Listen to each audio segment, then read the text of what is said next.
What's up, everybody? It's Heat Override, and I'm ready to break the pain for you this week. It's divisional week in the NFL. And if you tuned in last week, you know that the wild card lineups was crazy. But let's get to it. Let's get ready to bring the pain. Ooh, yeah. How you like that? I hope everybody had a great week. Hey, my team lost. Horns down. Guess the Rams got to look forward to next year. Who knows what's going to happen with Stafford? Things happen. But what was really cool about everything is how I ended up going 3-3 with the picks. I picked Texans to win, Chiefs to win. I picked the Cowboys, lost. I picked the Bills to win, got that. But I did pick the Rams and the Eagles. I switched from the Eagles. Stupid move. I knew that team was just going to go out. But hey, guess what? They're gone. So we don't have to worry about that. And we could just move on to this week, right? So let's just start it off. Let's do a nice little preview of what we got going on. So I'm going to cover Houston and Baltimore first, right? So I'm taking Houston.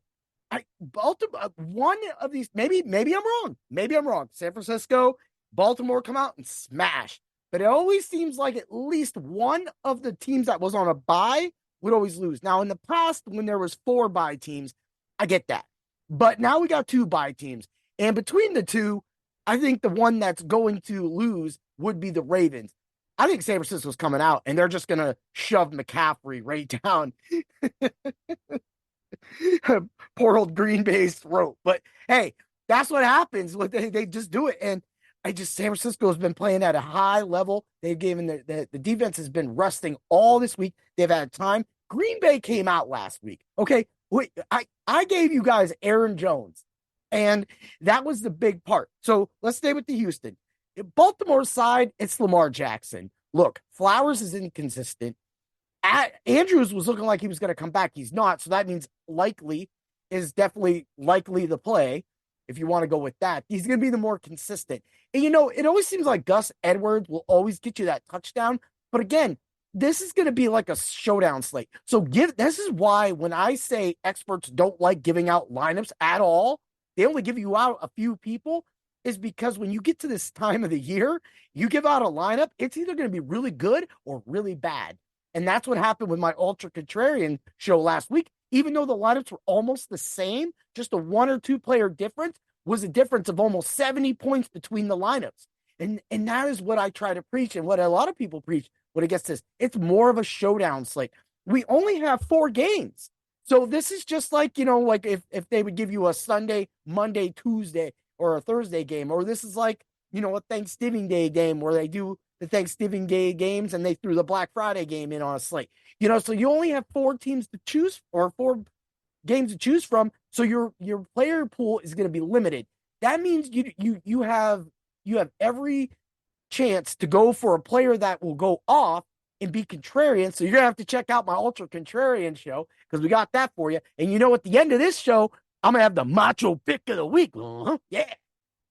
So Lamar Jackson's definitely the guy on Baltimore you want to own. And then I would say Jackson, likely Edwards. I'm not saying Flowers can't go off. I'm not putting any money on those guys, right? I mean, hey, if one of them scores, and that's the difference between me placing first place and 151st place, and I lose 200, $300, that's fine. But you know what? We're going for cash games. This isn't supposed to be a GPP lineup. And if you use it for a GPP lineup, hey, you've had a lot of success this year. At the same time, not all the time do you get in those GPPs. And that's why cash games, they're just fun. You double up your money and you move on, right? So let's go to the Houston side. I love Stroud. I love Collins. And I love Schultz. But hey, let's not forget about Brevin Jordan, who's been showing up. This is a guy, he just hasn't had the best, and then he's injured, and he gets a chance, but then they bring in Schultz. So Brevin Jordan has shown that he can be explosive. And Schultz he's probably not coming back next year. So you're probably going to start looking at what you want to do next year with Jordan. So he's definitely going to play. Now, that's a showdown move. That's a showdown slate move, because he's going to be super cheap, right? And that's the best part of it. However, I'm going to go with Schultz, of course, because Schultz is, more consistent. He had a great game last game. I gave you Schultz last week when I gave you guys Houston last week. And I think Houston can beat Baltimore. I think Baltimore's defense is amazing. I am, if you guys have followed any of my content, IDP content, especially for the last 2, 3 years, you know that the number one name I say a lot is Roquan Smith. Well, why do I say it? Well, I also wrote up Patrick Queen this year.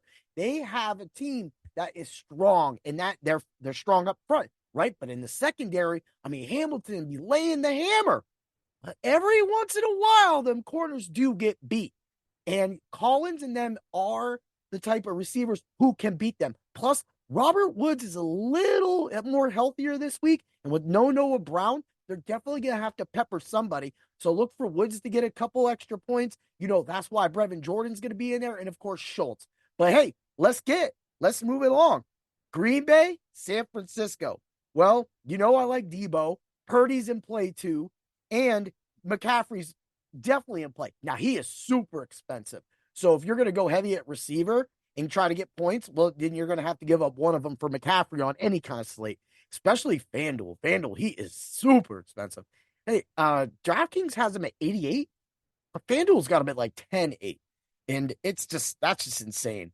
So let's move over. So, of course, Green Bay, it's going to be Aaron Jones. The whole offense runs between Aaron Jones. I guess I've been saying that for 5, 6, 7 years, and everybody kind of just sees it, but then don't really care about it. But when Aaron Jones is going off, this team plays well. They have to get the ball into his hands more. In the past, Green Bay has went A.J. Dillon, and that is why they would always fail, because they would give it to somebody who's just plodding forward. You can find anybody that will plod forward. Matter of fact, there's a lot of running backs that plod forward better than A.J. Dillon. So he's unusable at this point. So why not use your superstar? Why don't you use Aaron Jones? Because that's what we want. That's what we need. We need those points. But man, that San Francisco defense is too strong, and they could definitely bottle up Green Bay. I'm not scared for San Francisco in this game. San Francisco should definitely be able to handle Green Bay. There shouldn't be any problem. Yeah, Green Bay might score. Might. That's a big word. But when they do, it could be Wicks.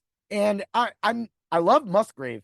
I love Musgrave. They're going to be peppering him. And the way last week when I pulled out that they were using Kraft and Musgrave and double tight ends, which is why it was easier for Aaron Jones to get open. Now, they didn't even use Jaden Reed. They didn't even care. This guy's been consistently great for them down the stretch. And guess what? He was nowhere to be found. It went back to Romeo Dobbs, and that's what they do. They're indecisive. They got one guy, and San Francisco's going to smash him out. That's the way it goes. You know, and that's we're just going to move along now. Tampa Bay, Detroit. Everybody's going to be targeted this game. Why shouldn't they? The way Puka destroyed that secondary last week is the same way Mike Evans is going to destroy. The only difference, there's no difference. Like, Mike Evans is a beast, okay? And he's coming off a crappy game. And even though, like, okay, it was crappy. He drew coverage, but Cade Otton went off. And that just shows that you can't, like, Baker Mayfield is moving. Tampa Bay can win this game. They seriously can. I'm taking Detroit, but, you know, I'm going Jared Goff. I've been a Jared Goff fan for practically his entire career now. And even though he's a Detroit Lion and he beat my beloved Rams, it really doesn't matter. Like, I want to see him succeed. I love Amon-Ra St. Brown. I don't mind mandatory Montgomery. And heck, Jahmyr Gibbs, cool. Laporta, give me all that guy. I love it. And you know I'm the biggest Aiden Hutchinson fan. So we can just keep going on and on about all those players. Those aren't the players. Of course you're starting Goff. Of course you're starting St. Brown, right?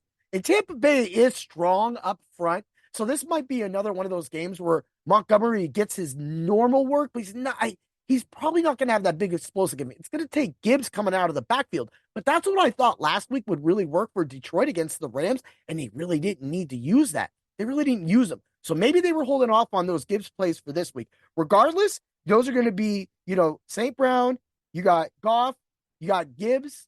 Those are your guys. And Laporta. Laporta definitely can get it done. Detroit did show they were weak back there, and their linebackers aren't really the best. So their secondaries is. But again, they can't handle that big guy.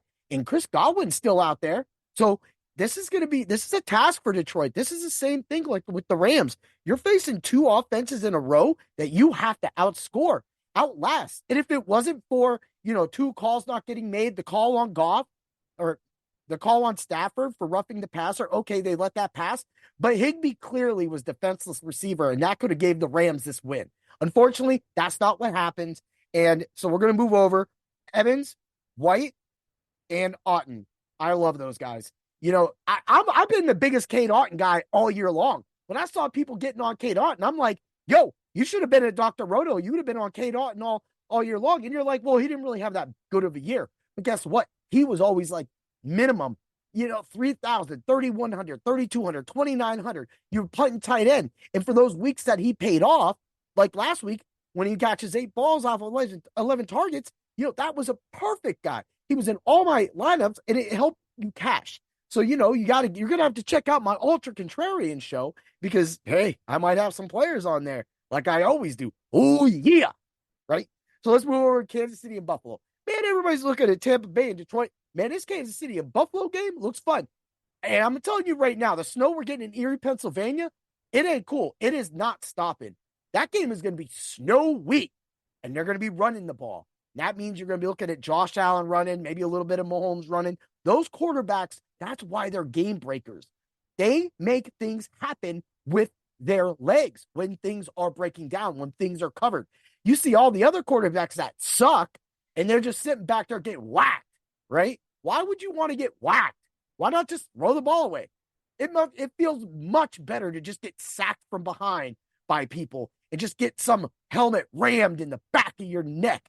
Like, that's awesome. Hey, I'm all for you quarterbacks doing that, but you're not going to be on the field much longer if you keep taking those blows. That's just some word of the wise, and it might not have any ideas, but guess what? Quarterbacks that make the game move, like Josh Allen, like Mahomes, game is going to be awesome. And this is the first time Buffalo actually has an advantage. However, Kansas City, again, going back to what I said on the last couple of weeks, Kansas City's running game and Kansas City's defense has been very, very strong. And Mahomes has been getting done everything he needs to do to win a game. Buffalo is defensively still wounded. They're not the best. And here's the thing. Rice is bigger than Elam.